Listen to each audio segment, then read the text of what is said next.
नमस्कार दोस्तों, प्रैक्टिस वाला यूट्यूब चैनल में आप लोगों का स्वागत है। दोस्तों आज हम लोग रेलवे ग्रुप डी 6 अक्टूबर 2022 सेकेंड शिफ्ट का ऑल सवाल हम लोग इस वीडियो में देखेंगे। बिल्कुल दोस्तों, आप सही सुने, 6 अक्टूबर 2022 सेकेंड शिफ्ट का ऑल सवाल हम लोग इस वीडियो में देखेंगे। तो आप वीडियो को पूरा देखिए, आपके लिए एक एक सवाल इम्पोर्टेंट हैं। दोस्तों आपके एग्ज़ाम में इस वीडियो से सेम टू सेम सवाल देखने को मिलेगा, तो आप एक एक सवाल का इम्पोर्टेंट समझिए और अच्छे से तैयारी कीजिए। ओके दोस्तों, चलिए हम लोग डायरेक्ट क्वेश्चन देख लेते हैं। नेक्स्ट क्वेश्चन कह रहा है कि डैश पर क्लोरीन की अभिक्रिया द्वारा ब्लीचिंग पाउडर निर्मित होता है। 4 ऑप्शन दिया गया है, इनमें से आपको चुनकर बताना है कि किस पर क्लोरीन की अभिक्रिया द्वारा ब्लीचिंग पाउडर निर्मित होता है। तो CaOH के होल 2 यानी कि कैल्शियम हाइड्रोक्साइड पर होता है। किस पर होता है दोस्तों? तो कैल्शियम हाइड्रोक्साइड पर। ऑप्शन 3 जो है बिल्कुल सही उत्तर हो जाएगा। ओके, चलिए नेक्स्ट क्वेश्चन देख लेते हैं।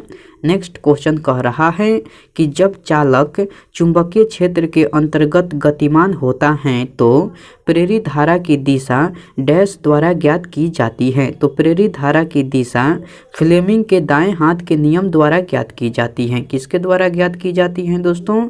तो फ्लेमिंग के दाएं हाथ के नियम द्वारा। ऑप्शन 4 जो है बिल्कुल सही उत्तर हो जाएगा। ओके, चलिए नेक्स्ट क्वेश्चन देख लेते हैं।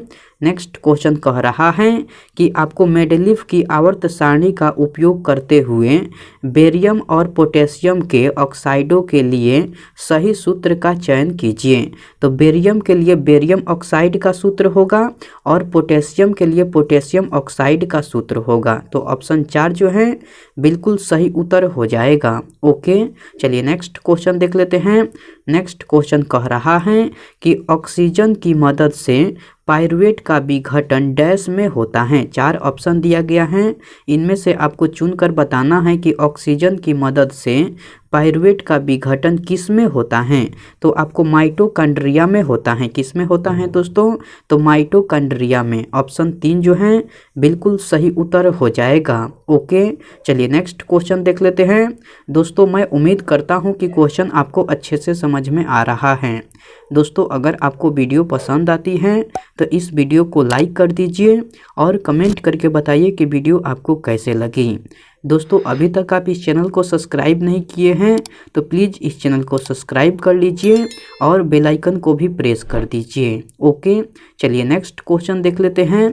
नेक्स्ट क्वेश्चन कह रहा है कि निम्नलिखित में से भारत के कौन से राज्य आम वर्षा शब्द से संबंधित हैं? तो केरल और कर्नाटक राज्य हैं। कौन से राज्य हैं दोस्तों? तो केरल और कर्नाटक राज्य। ऑप्शन 4 जो हैं बिल्कुल सही उत्तर हो जाएगा। ओके दोस्तों, चलिए नेक्स्ट क्वेश्चन देख लेते हैं। नेक्स्ट क्वेश्चन कह रहा है कि लवण जल के विद्युत अपघटन द्वारा इनमें से कौन सा उत्पाद बनता है? तो सोडियम हाइड्रोक्साइड उत्पाद बनता है। कौन सा उत्पाद बनता है दोस्तों? तो आपको सोडियम हाइड्रोक्साइड उत्पाद बनता है। ऑप्शन 4 जो है बिल्कुल सही उत्तर हो जाएगा। ओके, चलिए नेक्स्ट क्वेश्चन देख लेते हैं। नेक्स्ट क्वेश्चन कह रहा है कि लैंगिक अपराधों से बच्चों का संरक्षण अधिनियम किस वर्ष पारित किया गया था? तो वर्ष 2012 में पारित किया गया था। किस वर्ष पारित किया गया था? तो वर्ष 2012 में। ऑप्शन 3 जो है बिल्कुल सही उत्तर हो जाएगा। ओके, चलिए नेक्स्ट क्वेश्चन देख लेते हैं। नेक्स्ट क्वेश्चन कह रहा है कि किस त्यौहार को असम में माघ बिहू के नाम से जाना जाता है?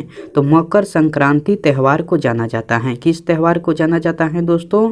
तो मकर संक्रांति त्यौहार को। ऑप्शन 1 जो है बिल्कुल सही उत्तर हो जाएगा। ओके, चलिए नेक्स्ट क्वेश्चन देख लेते हैं।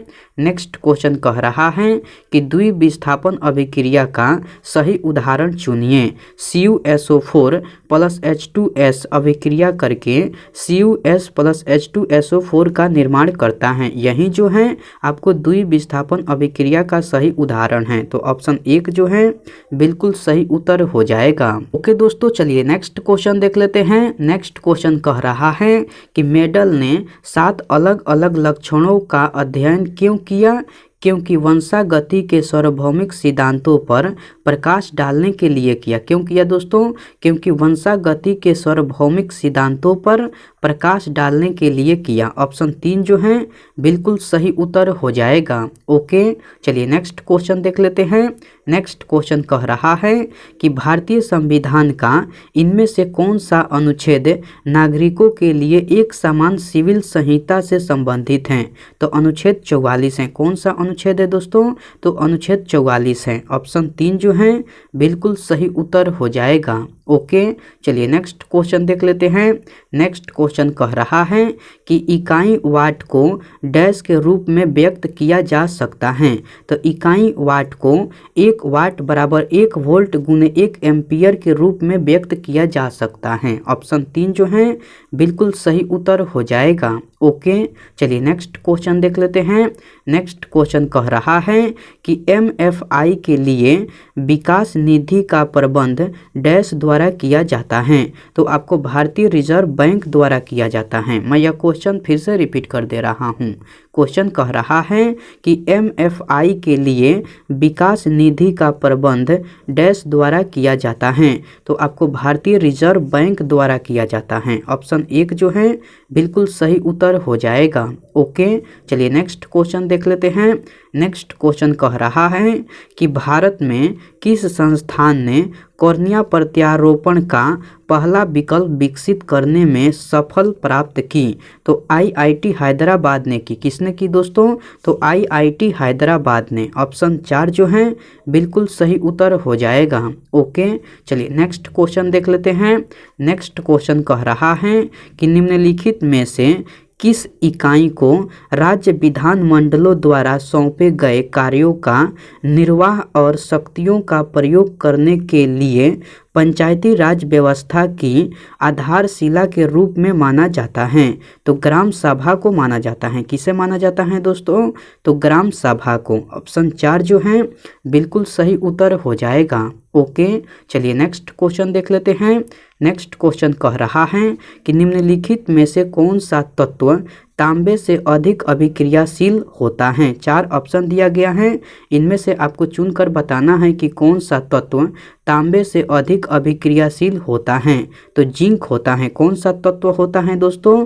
तो जिंक होता है। ऑप्शन 3 जो है बिल्कुल सही उत्तर हो जाएगा। ओके, चलिए नेक्स्ट क्वेश्चन देख लेते हैं।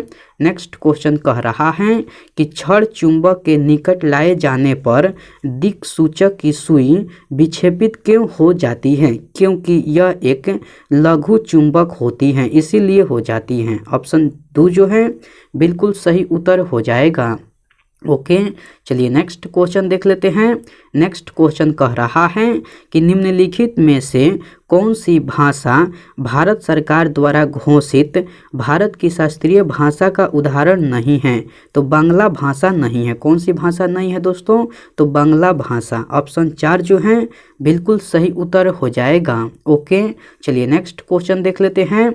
नेक्स्ट क्वेश्चन कह रहा है कि इनमें से कौन सा कार्बन यौगिक नहीं है? 4 ऑप्शन दिया गया है, इनमें से आपको चुनकर बताना है कि कौन सा कार्बन यौगिक नहीं है। तो आपको CONO3 के होल 2 यानी कि कोबाल्ट नाइट्रेट जो है आपको कार्बन यौगिक नहीं है। कौन नहीं है दोस्तों? तो आपको कोबाल्ट नाइट्रेट नहीं है। ऑप्शन 2 जो है बिल्कुल सही उत्तर हो जाएगा। ओके, चलिए नेक्स्ट क्वेश्चन देख लेते हैं।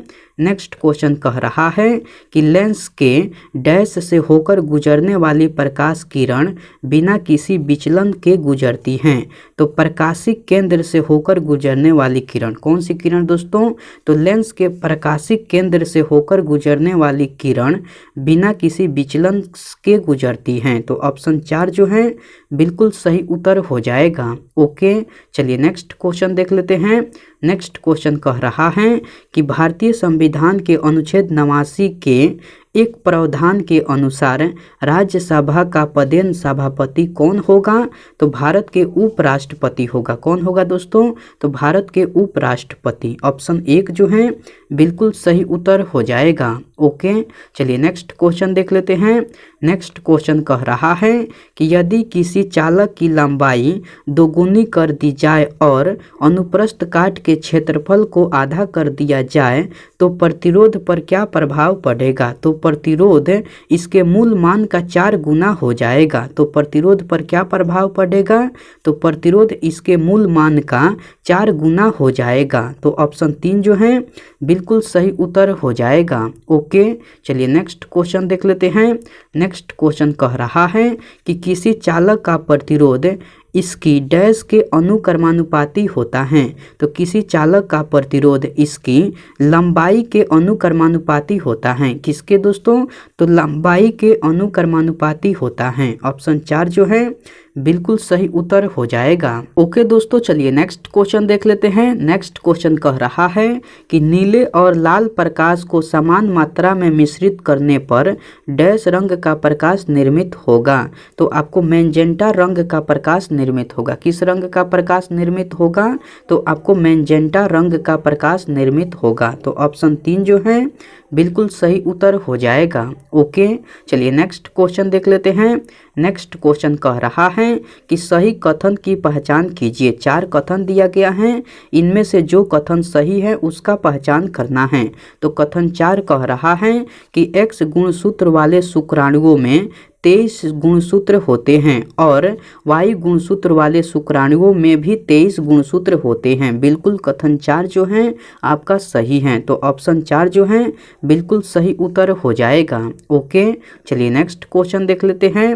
नेक्स्ट क्वेश्चन कह रहा है कि विप्रो लिमिटेड का निगमन किस वर्ष हुआ था। 4 ऑप्शन दिया गया है, इनमें से आपको चुनकर बताना है कि विप्रो लिमिटेड का निगमन किस वर्ष हुआ था। तो 1945 में हुआ था। किस वर्ष हुआ था दोस्तों, तो 1945 में। ऑप्शन 2 जो है बिल्कुल सही उत्तर हो जाएगा। ओके, चलिए नेक्स्ट क्वेश्चन देख लेते हैं। नेक्स्ट क्वेश्चन कह रहा है कि आपको निम्न में से किस तत्व में इलेक्ट्रॉन ग्रहण करने की प्रवृत्ति अपेक्षाकृत अधिक होती है। तो आपको फ्लोरीन में होती हैं। किस तत्व में होती हैं दोस्तों, तो फ्लोरीन में। ऑप्शन 3 जो है बिल्कुल सही उत्तर हो जाएगा। ओके दोस्तों, चलिए नेक्स्ट क्वेश्चन देख लेते हैं। नेक्स्ट क्वेश्चन कह रहा है कि मानव हृदय में फुफ्फुसीय शिरा डैश से जुड़ी होती हैं। तो मानव हृदय में फुफ्फुसीय शिरा आपको बाएं आलिंद से जुड़ी होती हैं। किससे जुड़ी होती हैं दोस्तों, तो बाएं आलिंद से जुड़ी होती हैं। ऑप्शन 1 जो है बिल्कुल सही उत्तर हो जाएगा। ओके, चलिए नेक्स्ट क्वेश्चन देख लेते हैं। नेक्स्ट क्वेश्चन कह रहा है कि रक्त का इनमें से कौन सा घटक प्रतिरक्षा को बढ़ावा देता है और कीटाणुओं से लड़ने में शरीर की मदद करता है। तो आपको श्वेत रक्त कणिकाएं करता है। कौन करता है दोस्तों, तो श्वेत रक्त कणिकाएं। ऑप्शन 2 जो है बिल्कुल सही उत्तर हो जाएगा। ओके, चलिए नेक्स्ट क्वेश्चन देख लेते हैं। नेक्स्ट क्वेश्चन कह रहा है कि कीटों में गैस के विनिमय के लिए वायु नलियों का एक जाल होता है। इन्हें डैश कहा जाता है। तो इन्हें श्वास प्रणाली यानी कि ट्रैकिया कहा जाता है। इन्हें क्या कहा जाता है, तो इन्हें श्वास प्रणाली यानी कि ट्रैकिया कहा जाता है। ऑप्शन 2 जो है बिल्कुल सही उत्तर हो जाएगा। ओके दोस्तों, इस शिफ्ट में इतना ही सवाल था। मैं उम्मीद करता हूं कि सारे सवाल आपको याद हो गया होगा। दोस्तों, अगर आपको सारे सवाल याद नहीं हुआ है तो आप इस वीडियो को फिर से देखिए। आपके लिए एक एक सवाल इम्पोर्टेंट हैं। आपके एग्जाम में इस वीडियो से सेम टू सेम सवाल देखने को मिलेगा। ओके, मैं आपसे नेक्स्ट वीडियो में मिलता हूँ। तब तक के लिए टेक केयर दोस्तों एंड बाय।